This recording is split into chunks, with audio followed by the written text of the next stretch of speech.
Bienvenue dans Enquête de vie. Ici, on prend le temps de s'arrêter, de s'écouter et de se parler vraiment. On explore ensemble les grandes questions de l'existence et les petites du quotidien.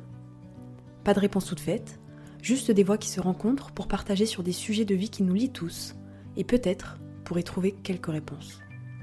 À chaque épisode, une conversation authentique pour se questionner ensemble sur ce magnifique chemin qu'est la vie. Alors si tu cherches un lieu sincère, simple et humain, t'es au bon endroit. Et si cet épisode te plaît, n'hésite pas à mettre un petit commentaire, ça me fera très plaisir et ça m'aidera beaucoup à augmenter la visibilité de ce podcast.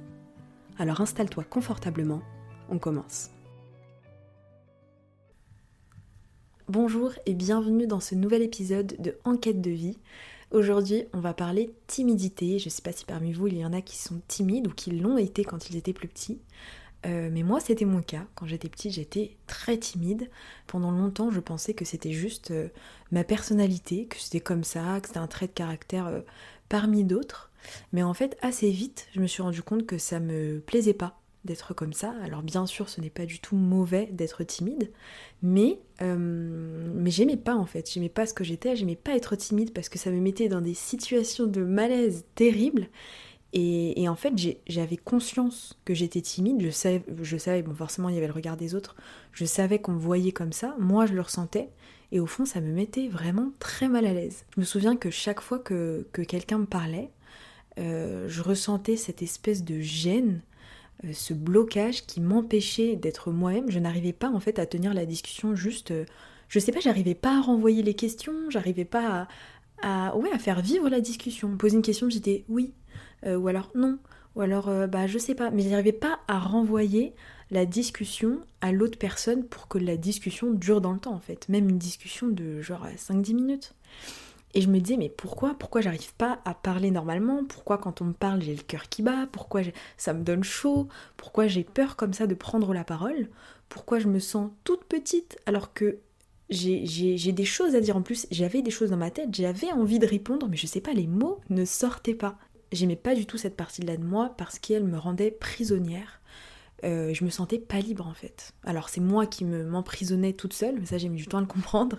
Mais c'est vraiment ça, je me sentais pas libre. Je me sentais pas libre d'être moi, de dire ce que je pensais, de rire fort si j'ai envie de rire fort, d'oser prendre ma place, de prendre ma place. Je n'arrivais pas à prendre ma place. Et ça me mettait dans un inconfort très inconfortable, c'est le cas de le dire. Et en fait, avec le temps, j'ai compris que c'était la peur peut-être d'être vue ou la peur de ne pas être à la hauteur. Je sais que je réfléchissais beaucoup. Bon, ça, tous les timides qui vont écouter ça, je pense qu'ils se reconnaîtront. Mais le fait de préparer sa phrase, d'avoir peur de dire quelque chose de mauvais ou de pas bon qu'on devait pas dire.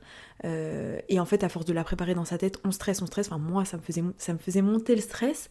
Et au final, je finissais par pas la dire, mais j'avais quand même les symptômes du cœur qui bat et de j'ai chaud et je deviens rouge limite en avance. Mais au final, je parlais pas. Donc après, j'étais frustrée et je me disais, mais pourquoi j'ai pas osé parler ?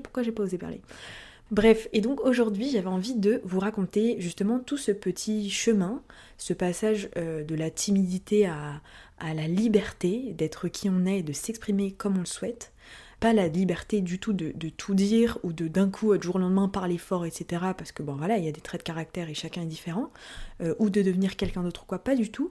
Mais juste celle d'être soi et de se sentir bien avec ce qu'on est. Et évidemment, je sais pas si je l'ai dit là précédemment, mais être timide, ce n'est pas quelque chose de mauvais, pas du tout. Chacun est comme il est. Encore une fois, ce à quoi on aspire tous, c'est juste de se sentir bien dans notre peau et dans notre vie. Donc je ne vais parler que de ce que j'ai ressenti moi, le fait de ne pas être à l'aise avec la timidité que j'avais.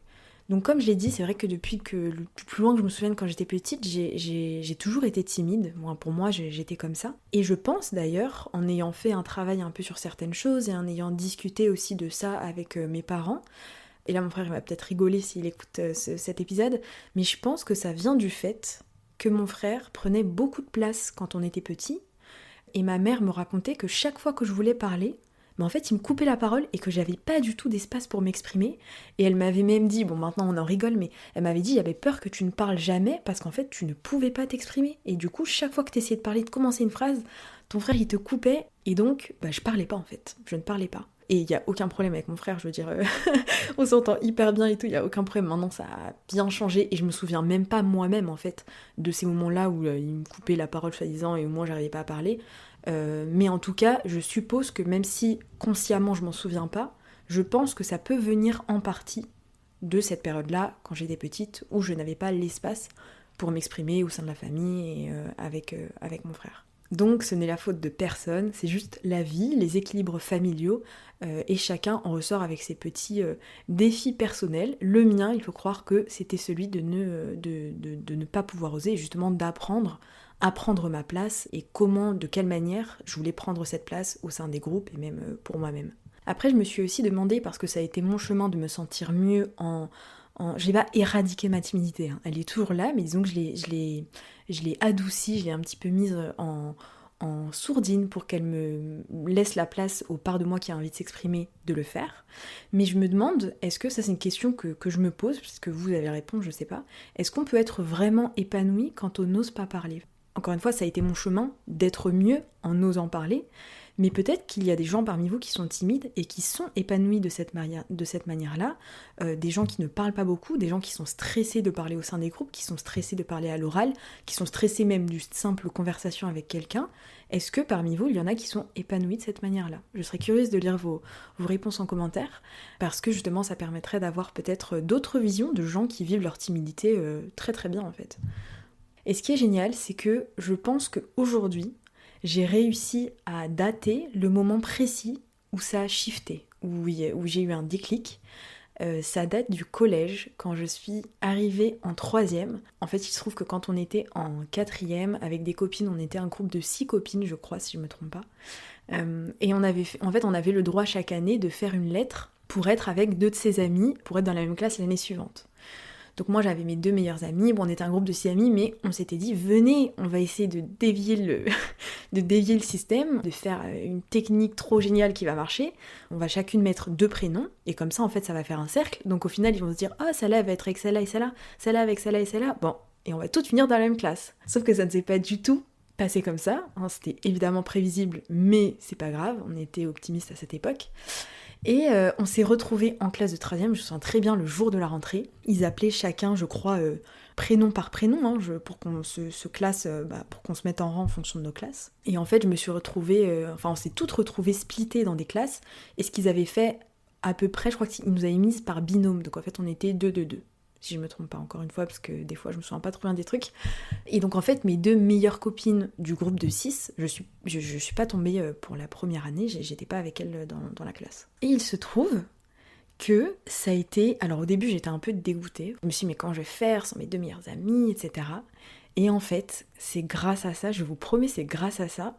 Comme quoi, c'est encore une fois je le dis, mais pour moi il n'y a pas de hasard. C'est grâce à ça que j'ai pu travailler sur ma timidité. Parce que l'une de mes 2 meilleures amies, qui s'appelle Marie, à qui je fais plein de bisous si jamais elle écoute, au collège, c'était la première de la classe, vraiment fille brillante, même après, hein, elle est restée très bonne élève toute sa scolarité, mais elle avait un tempérament de personne, c'est celle qui participait tout le temps.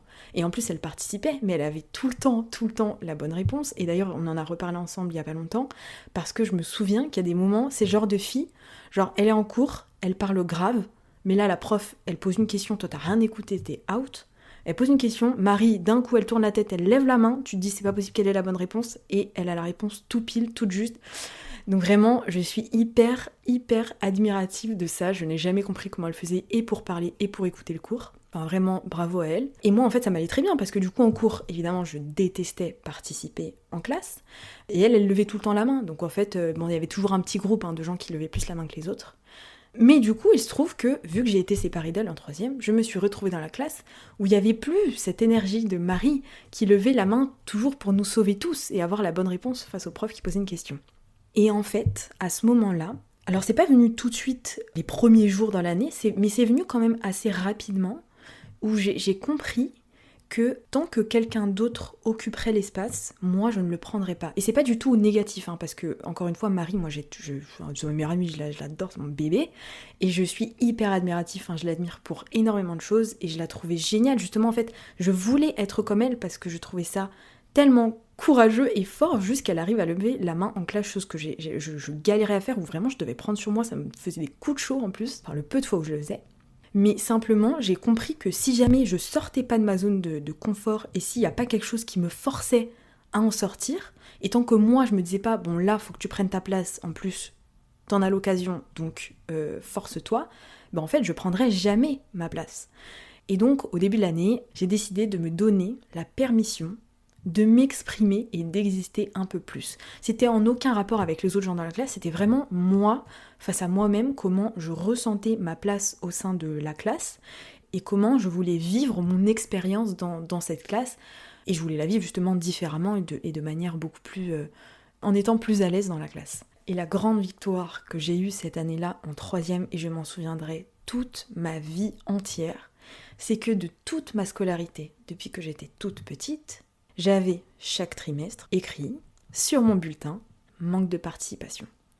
Et pour la première fois, et alors vraiment très très grande fierté, pour la première fois en 3e, le bulletin du premier trimestre, il n'y avait pas écrit « manque de participation ». Et ce petit détail, il m'a tellement rendue heureuse, et en fait ça m'a bouleversée parce que c'était la preuve que je pouvais changer et que ce n'était pas une fatalité d'être timide et qu'en fait c'est pas parce que j'ai été comme ça un certain temps de ma vie que je devais subir, parce que c'est comme ça que je le vivais encore une fois, subir cette timidité pour le reste de mes jours.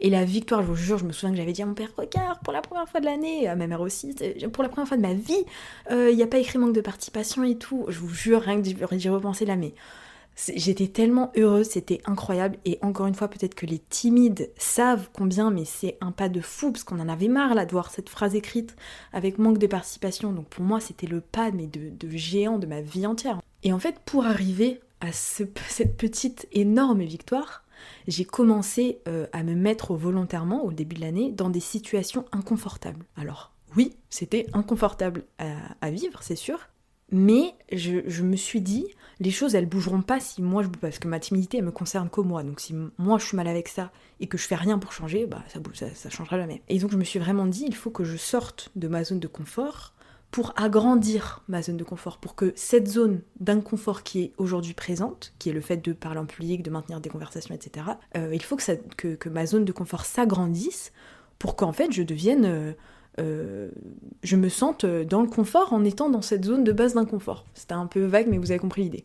Donc j'ai commencé à me forcer littéralement à aller vers les gens, à adopter une attitude un peu plus sûre de moi quand j'allais leur parler, justement en mettant dans le mindset, mais en fait là tu vas leur parler et t'es sûre de toi, c'est pas que tu vas leur parler, tu le fais à moitié. Non, j'étais sûre de moi.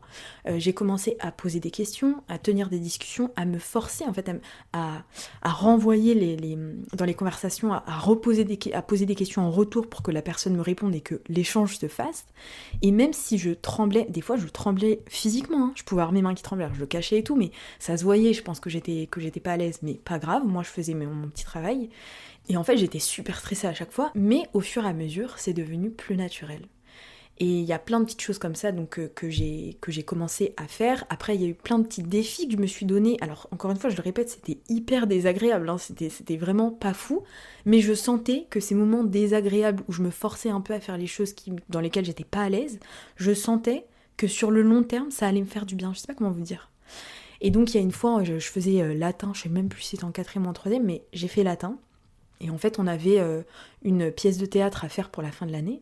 Et je ne sais pas ce qui m'a pris, encore une fois je me souviens de cette scène où on était dans une salle, on avait rencontré les dames là, qui devaient nous entraîner justement pour la pièce de théâtre, et on répartissait les rôles. Et en fait il y avait un rôle, c'était pas le plus gros rôle, mais c'était un rôle qui avait quand même un moment, une très longue tirade, et il y avait quand même pas mal de textes quoi, alors qu'il y avait des rôles beaucoup plus petits, que j'aurais pu prendre, et que j'aurais pris si ça avait été les années d'avant. Ah bah ça devait être en 3e du coup, parce que pour que je prenne une décision comme ça, c'était pas en 4e, c'était en 3e. Et en fait, je sais pas ce qui m'a pris, mais j'ai demandé ce rôle-là avec pas mal de textes. Et en plus, j'ai levé la main, genre je stressais, je me sens très bien, je stressais. Ma main, elle s'est levée toute seule, parce que je me suis dit, il faut pas que je me laisse le temps de réfléchir, parce que si je réfléchis, je vais jamais le faire. Parce qu'au fond, en fait, pourquoi j'ai fait ça aussi ? Parce qu'il y avait une partie de moi qui avait envie d'avoir un rôle avec des trucs à dire et tout, parce que j'aimais bien, mais juste, c'était impensable dans ma tête que je le fasse. Donc ma main s'est levée toute seule, et en fait... on m'a donné le rôle. Enfin, on m'a dit, ok, bah c'est bon pour toi, si tu veux ce rôle, tu l'auras.